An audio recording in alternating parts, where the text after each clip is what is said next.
Bismillahirrahmanirrahim. Assalamualaikum, sahabat muslim.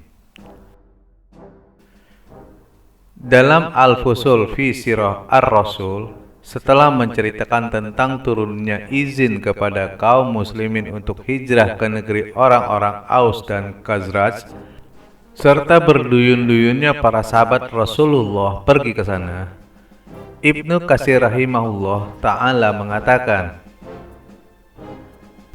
tidak tersisa di Mekah dari kalangan kaum muslimin kecuali Rasulullah SAW, Abu Bakar, dan Ali.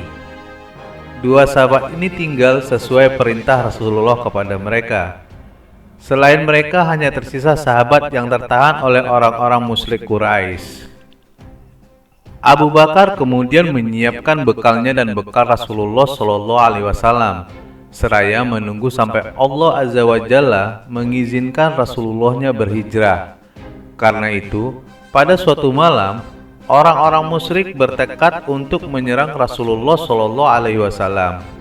Sebagian mereka menjaga pintu, jika Rasulullah keluar akan mereka bunuh. Ketika Rasulullah SAW melewati mereka, tidak seorang pun dari mereka yang melihat beliau. Telah datang sebuah hadis bahwa Rasulullah menaburkan debu ke atas masing-masing kepala mereka. Setelah itu, beliau pergi ke rumah Abu Bakar radhiyallahu anhu. Mereka menyelinap keluar melalui pintu kecil yang ada di rumah Abu Bakar pada malam hari. Abu Bakar telah menyewa Abdullah bin Uraikid. Orang ini adalah seorang penunjuk jalan dan pandai mencari jalan pintas. Ia ahli dalam mencari jejak menuju Madinah. Rasulullah dan Abu Bakar mempercayainya untuk tugas tersebut. Bersamaan dengan itu, Abdullah bin Uraikid masih memeluk agama kaumnya.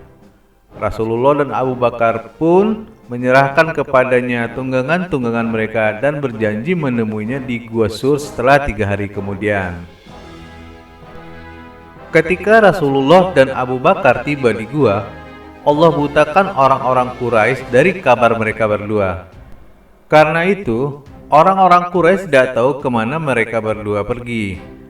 Adalah Amir bin Fuhairah yang mengembalakan kambing untuk Abu Bakar, sedangkan Asma putri Abu Bakar membawakan untuk Rasulullah dan Abu Bakar bekal makanan menuju goa. Abdullah bin Abu Bakar mencari tahu kabar yang beredar di Mekah. Lalu ia pergi menemui Rasulullah dan Abu Bakar membawa kabar. Mereka berdua pun dapat lebih berwaspada. Orang-orang musyrik yang datang ke Bukit Sur dan sekitarnya mencari Rasulullah dan Abu Bakar, sampai-sampai mereka lewat di depan pintu gua dan kaki-kaki mereka dekat dengan Rasulullah dan Abu Bakar. Namun, Allah butakan mereka dari pintu gua itu. Ada yang mengatakan, wallahu a'lam, sesungguhnya laba-laba bersarang di pintu gua, dan 2 ekor merpati betina bersarang di muka pintu. Itulah takwil atas firman Allah Ta'ala. Jika kalian tidak menolong Muhammad, maka sungguh Allah telah menolongnya, yaitu ketika orang-orang kafir musyrik Mekah mengusirnya, sedang ia salah satu dari 2 orang. Ketika keduanya berada di dalam gua, di waktu ia berkata kepada temannya, "Jangan engkau sedih, sesungguhnya Allah bersama kita." Maka Allah pun menurunkan ketenangan kepadanya dan menolongnya dengan tentara yang engkau tidak melihatnya. Al-Quran menjadikan orang-orang kafir rendah dan kalimat Allah lah yang tinggi. Allah Maha Perkasa lagi Maha Bijaksana. Quran Surat At-Taubah ayat 40. Dan yang demikian adalah ketika Abu Bakar, karena semangatnya yang kuat, menangis pada waktu lewat orang-orang musyrikin.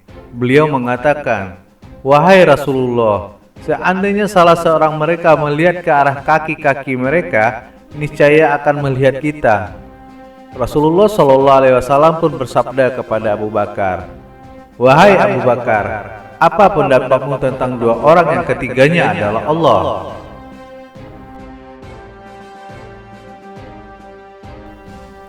Ketika berselang 3 hari, datang kepada mereka Abdullah bin Uraikid dengan 2 hewan tunggangan.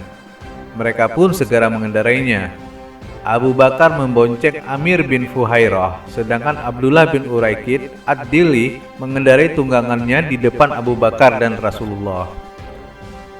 Orang-orang Quraisy menetapkan bahwa siapa saja yang datang membawa salah satu dari Muhammad SAW dan Abu Bakar radhiyallahu anhu, baginya 100 ekor onta. Ketika Rasulullah dan Abu Bakar melewati kampung Bani Mudlij, Suraqah bin Malik bin Ju'sum, pemuka Mudlij, melihat mereka. Ia pun segera menunggangi kuda pacunya dan mengejar mereka. Ketika sudah dekat dengan mereka, ia mendengar bacaan Al-Quran Nabi SAW. Abu Bakar radhiyallahu anhu berkali-kali menoleh ke Suraqah, khawatir akan keselamatan Rasulullah SAW. Sedangkan Rasulullah SAW sendiri tidak menoleh. Maka berkatalah Abu Bakar, "Wahai Rasulullah, itu Suraqah bin Malik hampir menyusul kita." Rasulullah SAW pun mendoakan keburukan atas Suraqah, dan terjerambablah kaki depan kuda Suraqah.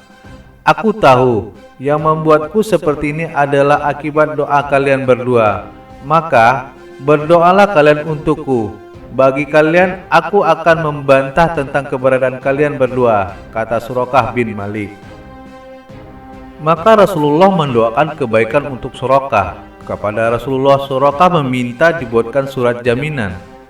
Abu Bakar pun menuliskannya untuknya di atas lembaran kulit. Suraqah pulang menemui kaumnya dan mengatakan, "Sudah cukup sampai sini." Dan kelak, Suraqah datang pada musim Haji Wada sebagai seorang muslim. Ia ajukan surat jaminan yang dituliskan untuknya itu kepada Rasulullah SAW, dan beliau menepati apa yang telah dijanjikan kepada Suraqah, dan ia pantas untuk mendapatkannya. Dalam perjalanan itu, Rasulullah SAW melewati kemah Ummu Ma'bad. Rasulullah berbincang dengannya. Ummu Ma'bad pun melihat tanda-tanda kenabian. Pada seekor kambing mengeluarkan susu yang banyak di saat musim paceklik. Ini sesuatu di luar akal manusia.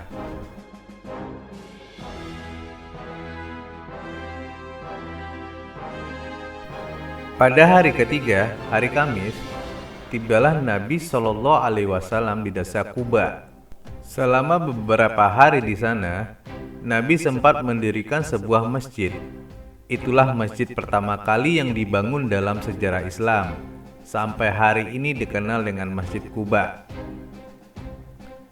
Pada hari Jumat di Quba, Nabi Muhammad SAW bertemu kembali dengan Ali bin Abi Thalib yang menyusul.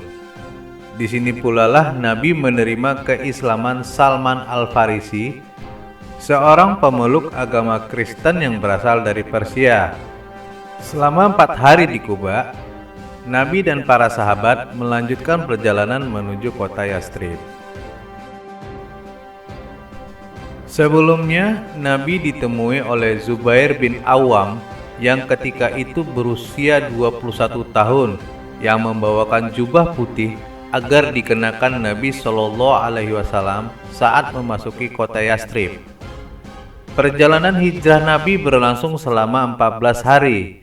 Meski biasanya sudah bisa sampai dalam waktu perjalanan 10 hari, disebabkan Nabi bertahan di Gua Sur selama 3 hari.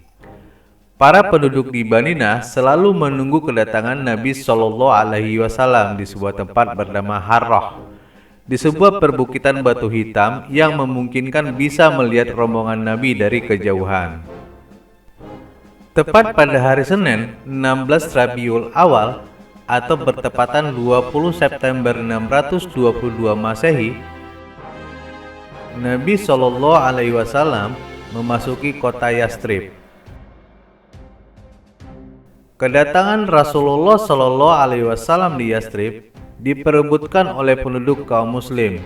Mereka berebut menarik tali kekang unta beliau untuk mengajak Rasulullah bertempat tinggal di rumah mereka. Namun, Rasulullah meminta biarlah untanya sendiri yang menentukan di mana beliau bertempat tinggal.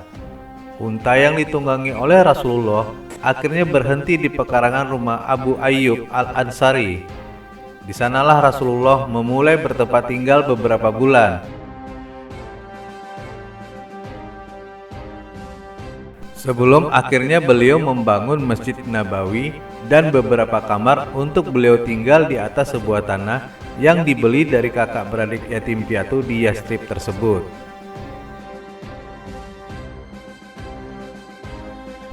Tak lama kemudian, Rasulullah mengubah nama Yastrib menjadi nama baru, Madinah Al-Munawwarah, yang artinya kota baru yang bersinar. Kemudian, Khalifah Umar bin Khattab menjadikan peristiwa hijrah pada tahun 622 Hijrah atau bertepatan 20 September 622 Masehi. Inilah yang dijadikan sebagai momentum awal tahun baru Islam 1 Hijriah dalam penanggalan umat Islam hingga hari ini. Wallahu a'lam bishawab.